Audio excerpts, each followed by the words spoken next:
So yesterday, in the final Prime Minister's questions before Parliament goes on its stupidly long Christmas break, Jeremy Corbyn was mocked by the Prime Minister over his hesitation to put forward the motion of no confidence in her, in a pantomime-esque mocking jibe. And as he sat there, he said something that has caused a storm, all on the internet, all in the media, across the country. He said what appears to be stupid woman. Now he insists that he said stupid people, but the media and other MPs and everyone else are claiming he said stupid woman. How very dare he say the one thing that's on everybody's mind at the minute, that this Prime Minister is fucking stupid and moronic and idiotic. And I'm sure people across the country have said a lot fucking worse about this Prime Minister. Now, of course, this has suddenly turned every Tory MP into a raging feminist social justice warrior. Every Tory MP who either abstained or voted against the recent bill to make looking up women's skirts a specific criminal offence suddenly are a raging feminist. Our own Prime Minister, who campaigned for her constituency way back when, who campaigned with a slogan saying we need to curb lesbianism in schools by giving girls a strong male role model, suddenly she's a feminist. Suddenly everyone's concerned about gender equality and feminism and women's rights just because Corbyn said something. Apparently Corbyn's now a misogynist because he referred to the fact that Theresa May is in fact a woman, and then he called her stupid, or called her stupid before. So he said he put two words together. One is arguable, the other is not. How the hell that's misogynistic, I have no idea.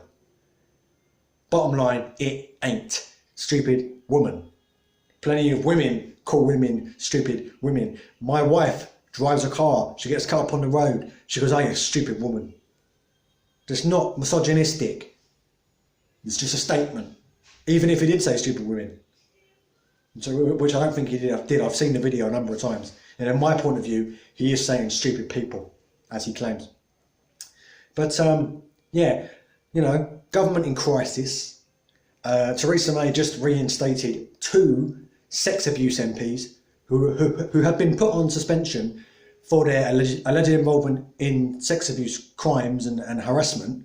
She reinstated them so that they could vote her back in as party leader, or vote in her favour in the no confidence vote she just had. Oh, the cabinet is divided over Brexit. Amber Rudd is now saying she can see a plausible case for the second referendum, or third referendum as it actually is.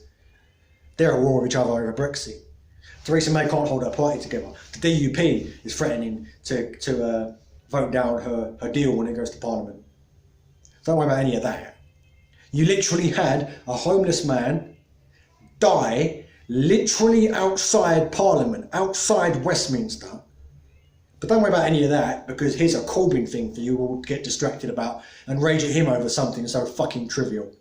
It's exactly the same thing they do when they roll out a picture of Corbyn meeting someone 30 years ago, and they cause a big old stir about that. They are doing exactly the same thing as what they're doing now, which is causing a distraction by smearing the leader of the opposition so you're not paying attention to what the government's up to the scandal and the crisis and the absolute shambles of our government right now.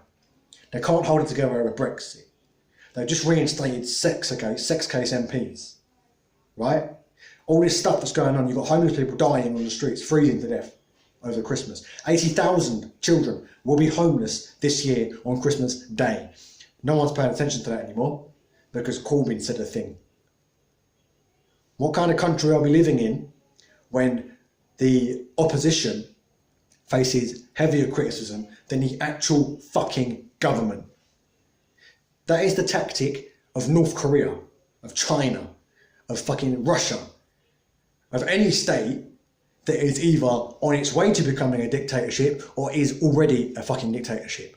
Those are the tactics they use. Smear anyone that opposes us so nobody's asking what we're up to. And it is absolutely despicable Obviously, it's all over the Daily Mail this morning, because the Daily Mail and the Sun and the Telegraph and the Express and Daily Star and all these tabloid shit rags that I would not wipe my arse with are all in bed with the Tories. Why? Because Labour wants to actually make them pay their taxes and make them pay their way and get them, because they're all based in tax havens, most of these people. Rupert Murdoch, Viscount Royalmere, based in tax havens. So they do not pay their taxes in the UK. And then they go on and they teach you about how to be patriotic. And most of you idiots swallow it up. Honestly, I think the working class are just becoming thicker and thicker in this country, because it's half their fault, half not. Because they're working so much and they've got no time to research things for themselves and actually form their own opinions, and they just grab a newspaper on the way to work or whatever, or on their break. And that's what happens. But that's neither here nor there. Let me explain to you some of the things that Jeremy Corbyn and his brand of socialism, or the people that inspired Jeremy Corbyn, brought you. Because these are the reasons why all the rich bosses, all the corporation owners, all the billionaire tax barons, media barons, don't like him and want you to hate him. Socialism brought you your 1 hour break at work. They brought you the weekend, the 5-day working week. They brought you the right to sick pay, holiday pay. They brought you the NHS. They brought you the right, if you're sick, to go to the NHS and get treatment which is free at the point of use, and you're not getting slapped with a massive bill because you've already paid for it over time. Socialism brought you that. They brought you every right, the right to clean drinking water at work, the right to at least 11 hours uninterrupted break between your shifts, the right to at least 1 day off a week. Basically, every right that you have at work, everything that you are able to look your employer dead in the face and say you have to do that, that is legal right. That is a legal obligation a socialist brought you. But of course you won't vote for a socialist left-wing Labour Party because Jeremy Corbyn met some guy 30 years ago. It's fucking ridiculous. Stop buying the media narrative that Jeremy Corbyn is some IRA-loving Russian stooge, and actually look at what he's representing for yourself. Listen to him, listen to his views, read some of the books that have been written by people who inspired him or people around him. So read Marx's Capital, read Tony Benn's diaries, read all these other things, and actually study the ideology. Don't just believe the smears. Oh, Jeremy Corbyn met Jerry Adams in the IRA. So did Thatcher. So did our own Queen. Is our own Queen an IRA sympathising traitor? I doubt anyone watching will believe that. So let's not buy any of that crap and actually think and actually study the ideology, because socialism brought you so fucking much that you enjoy. So many of your rights at work and your rights to free healthcare. And so many, if you have a grievance at work, you have the legal right to get together with your colleagues and refuse to provide the work, also known as a strike, and make demands and say, we're not going back to work until this is done. You have the right to do that. And the employer can't sack you. No legal prosecutions can be brought against you, because socialism brought you the right to go on strike. But again, you won't vote for a Labour government that's left-wing and socialist because Corbyn met someone. Corbyn did this 30 years ago, 40 years ago. When the prospect of being Prime Minister wasn't even in his head. He was a backbench MP. But he's shady because some billionaire who owns a fucking newspaper told me so. It really, really gets my goat up, because again, they're smearing Corbyn, smearing someone else, just passing the buck. It's the same thing they do when they say about immigrants and foreigners and everyone else. Let's blame everyone else and have everyone fighting with everyone else, so they're not looking at what the government's doing. Theresa May, they're saying Corbyn should apologise for calling her a stupid woman. Theresa May, you need to come forward and apologise for reinstating 2 sex pest MPs just so you wouldn't lose your job. You need to come in and apologise for losing the 117, I think it was, files on child sex abuse in Westminster. Losing when you were Home Secretary. Excuse me. You need to come in and apologise for so many things. For the rise in homelessness. For the fact that your police cuts when you were Home Secretary caused a Manchester bomber, the Manchester Arena bomber, to slip under the radar and blow up a concert, killing a bunch of kids. You need to apologise for the rise in food banks. So many things that have happened under Tory rule, but I won't apologise for any of those. In fact, the only thing I've heard Theresa May apologise for recently is her recent comment about EU migrants jumping the queue. That's the only thing that I've actually heard her apologise for, and that was a tiny fucking insignificant fucking thing.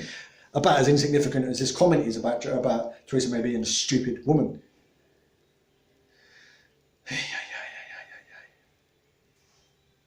That's it. All I really wanted to say, she is a stupid woman. Doesn't matter whether he said it or not. There's bigger issues, bigger fish to fry. And before we start hating Corbyn for a stupid little comment like a stupid woman, try and actually study the ideology. Study his way of thinking. Look at it, analyse it, think for yourself. Stop being a Daily Mail reading, Sun reading, BBC watching idiot who just doesn't question anything that they're presented. Start using your head. I know it's hard. I find it hard because I work a lot as well. I work 55 hours a week. I read on the train to and from work. I read before I go to bed at night. Just stop. The working classes in this country need to stop being so gullible, so easy to manipulate, and so thick.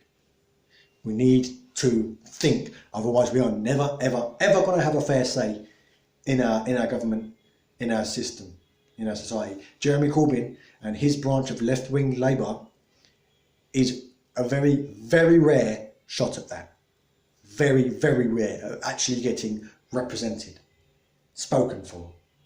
Otherwise, it's just going to be middle class up that gets seen and heard and spoken for in Parliament. Educate yourself. Get yourself aware. Start making cases. Go to your local MP, go to your councillors, arguing, debating, fighting. Then they will realise the working classes in this country aren't just people to be ignored and pushed aside. Stop hating the immigrants. In fact, general rule of thumb, anything the tabloid media tells you, believe the opposite. So if you haven't got time to read, time to study, I completely get that.